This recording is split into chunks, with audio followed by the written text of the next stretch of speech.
समुद्र को तैर करके। आइए अर्थ देखते हैं, पेज नंबर 10। वक्तुम गुणान गुण, गुणान गुण, गुणान गुण माने हे भगवान आपके गुणों को कहने में, वक्तुम माने कहने में, आपके गुणों को कहने में, गुण समुद्र, हे गुणों के सागर, हे गुणों के समुद्र। जैसे कि समुद्र में पानी की बूंदों को गिना नहीं जा सकता, वैसे ही आपके गुणों को भी गिना नहीं जा सकता। हे गुण समुद्र, आपके गुणों को कहने में शशांक कांतान, आपके गुण कहते हैं, शशांक माने चंद्रमा, कांतान माने कांति, चंद्रमा की कांति के समान निर्मल स्वच्छ गुण आपके अंदर अनंत अनंत गुण है। हे गुण समुद्र, आपके गुणों को कहने में, कहा माने कौन, ते माने आपके, क्षमा, क्षमा माने कैपेबल, समर्थ, कौन समर्थ है, कौन आपके गुणों को कहने में समर्थ है, कोई नहीं।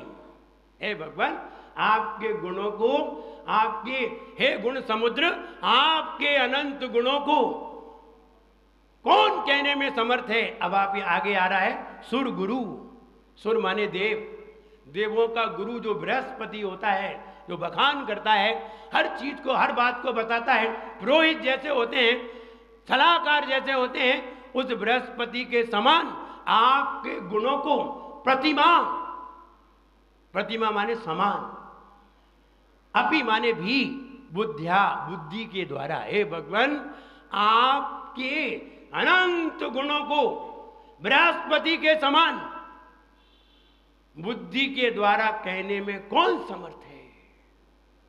मुझे लगता है दुनिया में कोई भी समर्थ नहीं है।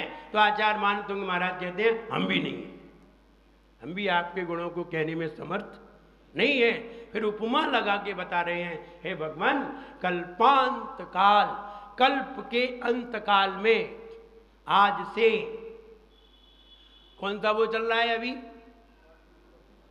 वीर संवत कौन सा चल रहा है, 2544, 18,000 में से 2544 घटाइए, 21,000 में से 2544 घटाइए, 18,400, 18,456, और 456 में से 3 वर्ष और घटाइए, 3 वर्ष 8 महीने और घटाइए, तो 456 से रह गए 453, 452, 452 वर्ष के, 18,452 वर्ष के बाद, और इसमें 21,000 और मिलाइए छठवें काल के, 21 और 18 39, 39,452 वर्ष बाद इस धरती पर प्रलय होगी। कहाँ, इस धरती पर प्रलय होगी। इसे कहते हैं कल्प के अंत काल में इतनी तेज हवाएं चलेंगी कि ये मकान है ना, ये मंदिर और ये तो सब हवा में उड़ेंगी, इसमें हवा में ये मंदिर बने हैं, बड़े बड़े मकान बने हैं, सब हवा में उड़ेंगे, इतनी तेज हवाएं चलेंगी। इन्हें संवर्तक वायु बोलते हैं। लेकिन टाइम हमने बता दिया है, 39,452 वर्ष बाद ये घटना घटेगी। आप लोग तैयार रहें देखने के लिए, हम तो बता के जा रहे हैं, अपन तो यहाँ होंगे नहीं, फाइनली है, हम तो यहाँ नहीं होंगे। तुम्हें यहाँ रहना है तो रहो, और जिन जिन को नहीं रहना है वो हाथ ऊंचा करके बता दें, हमें ऐसे दृश्य नहीं देखना है। हाँ बहुत अच्छे, नीचे हाथ करो। बोले आप तो ये बताओ कि हमें ऐसे दृश्य देखना ना पड़े, हम क्या करें। आप कल आइए, कल बताएंगे, आज नहीं, कल बताना है ये बात। ऐसे दृश्य हमें ना देखना पड़े, हमें क्या करना चाहिए कल बता देंगे। इतनी जल्दी भी क्या है, कौन से तुम्हें विदेश जाना है। आइए, कल्पांत काल, कल्प के अंत काल में, ये कल्प का अंत काल बता रहा हूं मैं, कल्प के अंत काल में पवन, तीव्र पवन चलेगी, और उससे उद्धत हुआ, यानी उससे क्षुभित हुआ है समुद्र। नक्र चक्रम, नक्र चक्र माने घड़ियाल, मगरमच्छ, ये भी उसमें इधर उधर तैर रहे हैं, पानी क्षुभित हो चुका है, तूफान आ गया है हवाओं के कारण, ऐसी हवाओं के कारण, जिन हवाओं में मकान भी उड़ जाते हैं, मंदिर भी ध्वस्त हो जाते हैं। ये कैलाश पर्वत जो आप देख रहे हैं, ये भी प्लेग्राउंड हो जाएगा। विचार करिए, ये सोनागिर अभी जो पहाड़ पे चढ़ते हैं ना, उस दिन ये बिल्कुल मैदान दिखाई देगा। ये गिरनार पर्वत कुछ नहीं बचेगा, सिर्फ एक पर्वत बचेगा, शिखर जी, कोई नहीं बचेगा। ये शाश्वत है। कभी कभी हम बताएंगे आपको शिखर जी की विशेषताएं। हम तो वहां ऊपर पहाड़ पे 1 महीने रहे हैं, एक एक चीज खोजी है वहां, एक एक चीज देखी, एक एक रास्ते मालूम है हमें। लेकिन जब कभी मूड आ जाएगा तब उसका भी बताएंगे। अभी तो इतना समझिए, एक ही पर्वत बचेगा, शिखर जी। ना गिरनार बचेगा, ना कैलाश पर्वत बचेगा, ना सोनागिर बचेगा, ना अन्य कोई पर्वत, कोई नहीं बचेंगे। ये हिमालय पर्वत जो देख रहे हैं सब प्ले ग्राउंड हो जाएंगे, बिल्कुल प्लेन हो जाएंगे उस हवाओं के कारण। इतनी खतरनाक हवाएं हैं। आपको देखना है तो देखो, हमें तो देखना नहीं है, हम तो चले जाएंगे। हम ऊपर रहेंगे, ऊपर से देखेंगे, और तुम लोग मानोगे नहीं हमारी बात, तो तुम लोग नहीं रहोगे। फिर हम तुम्हें ऊपर से कहेंगे, आपस में लोग बैठ के विचार करेंगे, देखो हमने इन्हें समझाया था, माने नहीं। अब देखो आप उड़ रहे हैं इधर उधर, ठोकर लगेगी, गिरेंगे, मरेंगे। इसलिए ये हम कल बताएंगे। कल हमें याद दिला देना, नहीं हमें भी याद नहीं रहता, बहुत सारी चीजें हैं दिमाग में। इसलिए कल्पांत काल, कल्प के अंतकाल में जब तीव्र पवन चलेंगी और उससे उद्धत हुआ समुद्र को वाह कौन तरी तू तैर कर अलम शीघ्रता से अम्बु निधिम, उस समुद्र को भुजाभ्याम हाथों से तैरकर कौन पार कर सकता है? ऐसे क्षुभित समुद्र को तैर करके हाथों से कौन पार कर सकता है? डॉट डॉट डॉट, कोई नहीं। हे भगवान, ऐसा क्षुभित समुद्र, इसको हाथों से कौन पार कर सकता है? कोई नहीं। वैसे ही आपके अनंत गुणों को अपने मुख से, अपनी बुद्धि से बृहस्पति के समान कौन कह सकता है? कोई नहीं। ये बताने जा रहे हैं, हे भगवान हम सक्षम नहीं है, लेकिन फिर भी हम आपके गुणों को गा रहे हैं। और जो सक्षम नहीं होता और भगवान के गुणों को गाता है, ईश्वर उन्हें उतनी शक्ति देता है कि वो सक्षम हो जाते हैं। इसलिए आप गाइए, आप सक्षम बनेंगे। गाओगे नहीं तो वो और कमजोर कर देगा। वो कमजोरों को, जो गाते नहीं है उन्हें कमजोर करता है, और जो गुणगान गाते हैं उन्हें ताकतों से भरता है। इसलिए गाइए, जितना हो सके खूब गुणगान गाइए। तो हे भगवान, वक्तुम गुणान गुण समुद्र, हे भगवान आपके चंद्रमा जैसे निर्मल गुणों को बृहस्पति के समान बुद्धि के द्वारा कौन कह सकता है? कौन समर्थ है? कोई नहीं। वैसे ही जैसे उफनते हुए समुद्र को अपने हाथों से पार करने में कौन समर्थ है? कोई नहीं। हे भगवान, पर देखिए यार, हे भगवान आपके गुणों को अपनी जिह्वा के द्वारा बृहस्पति के समान कहने में कौन समर्थ है? बृहस्पति के जैसा कौन कह सकता है? कोई नहीं। वैसे ही जैसे भयंकर क्षुभित समुद्र को हाथों से कौन पार कर सकता है? कोई नहीं। आइए फीड करने के लिए तैयार, आंखें बंद और फीड करने के लिए बिल्कुल तैयार हो जाएं। ओ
आंखें बंद, आज्ञा चक्र पर ध्यान।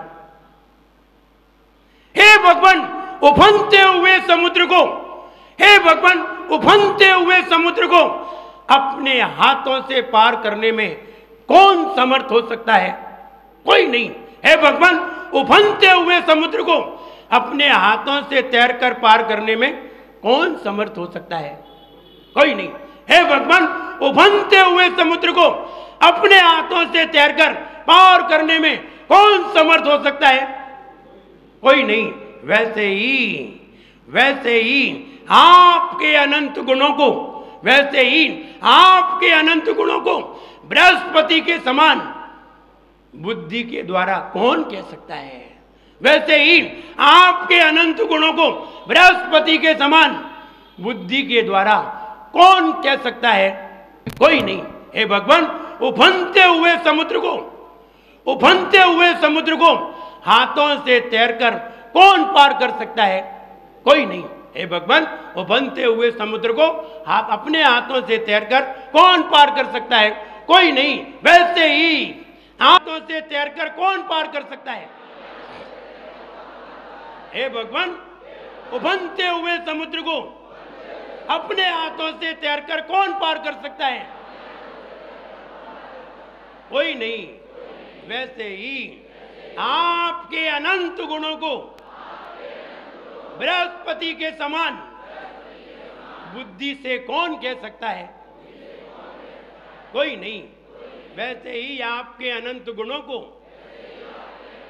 बृहस्पति के समान बुद्धि के द्वारा कौन कह सकता है? कोई नहीं। हे भगवान, उफनते हुए समुद्र को अपने हाथों से तैरकर कौन पार कर सकता है? कोई नहीं। वैसे ही आपके अनंत गुणों को बृहस्पति के समान बुद्धि के द्वारा कौन कह सकता है? कोई नहीं। That's all. आंखों लीजिए। फनते हुए समुद्र को अपने हाथ से कौन तैरते हुए समुद्र को कौन पार कर सकता है? उसमें कौन समर्थ है? कोई नहीं। हे भगवान, ऐसे ही आपके अनंत बखानों को बृहस्पति के अनंत गुणों को बृहस्पति के द्वारा बुद्धि के द्वारा कौन कर सकता है? कोई नहीं। बहुत अच्छी। देखिए, नित्य धोख हमारी है भक्तामर स्तोत्र की महिमा सबसे न्यारी है कि मोरी सुन लियो हृदय में।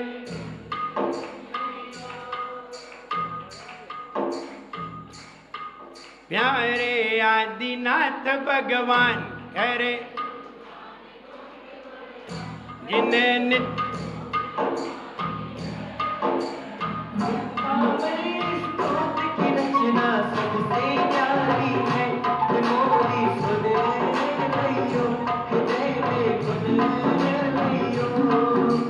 चंद्रकांति सम तब गुण कहने कौन यहाँ पर सक्षम?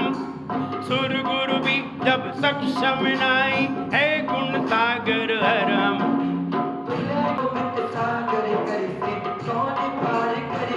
न कोई कर पार प्रभु तुम गुण में यही विचार तुम्हारी महिमा न्यारी है भक्तामर स्तोत्र की रचना सबसे न्यारी है मोरी सुन लियो हृदय में बन लियो।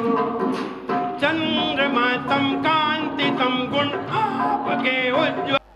लेकिन जिस समय शिविर होता है उस समय के विधान की महिमा कुछ और होती है।